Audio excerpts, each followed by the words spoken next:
Fellow Liberators and Patriots alike, welcome to 2023. It's going to be a good one. I'm Chadwick, and this is Liberty Report. I'd like to start off the new year with a special, inspiring, and very touching report. Recently, I was invited by our friend and future Congressman, Jerone Davison, to a dinner with Ben Carson. During that dinner, Ben spoke, and at one point, he started telling a story that I just knew was going to be incredible.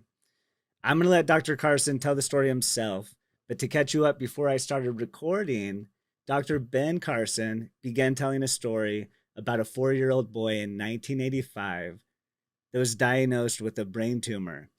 Doctors all across the city of Atlanta told his parents to prepare for the end, that he had an inoperable brain tumor, and there was nothing more I could do for him, each doctor said to them.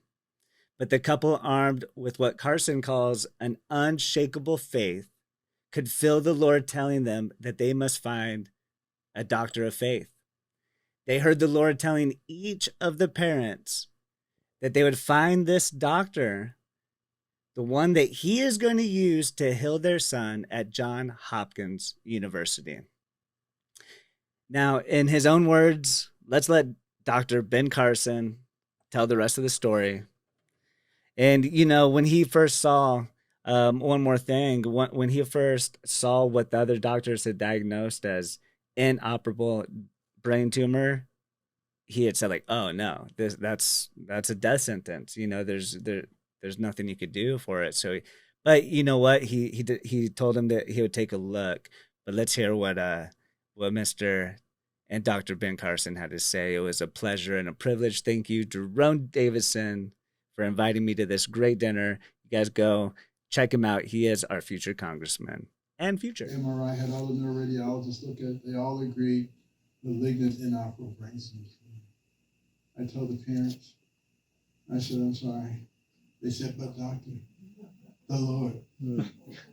And I said, okay, I'll tell you what.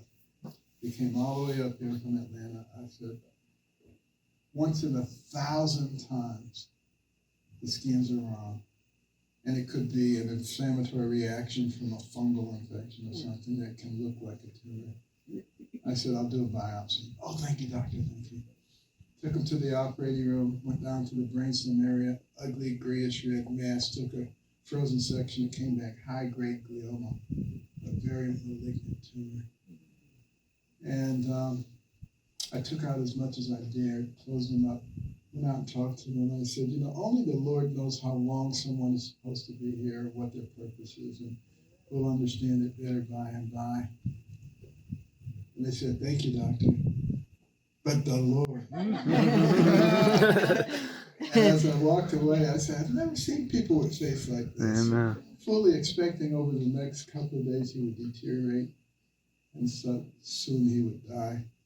But instead, over the next couple of days, his eyes started looking in the same direction.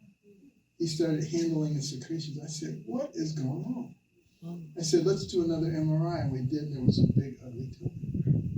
But way off in the corner, there was a little sliver of tissue. And I said, is it possible that maybe this thing is outside the brainstem, has just compressed and displaced the brainstem?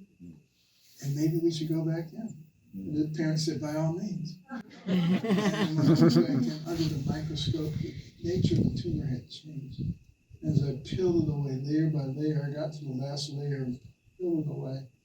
And there was a glistening white brainstem, smashed, displaced, but intact. Long story short, that boy walked out of the hospital and today is a minister. Woo! Amen.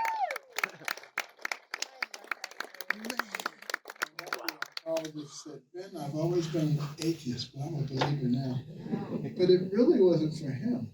It was for me. Yeah. Because see, I thought I was doing all this stuff. I thought I was this incredible surgeon. And at that point, I realized that it was God. It wasn't me. And I said, Lord, from now on, you be the neurosurgeon, and I'll be the hands. Wow.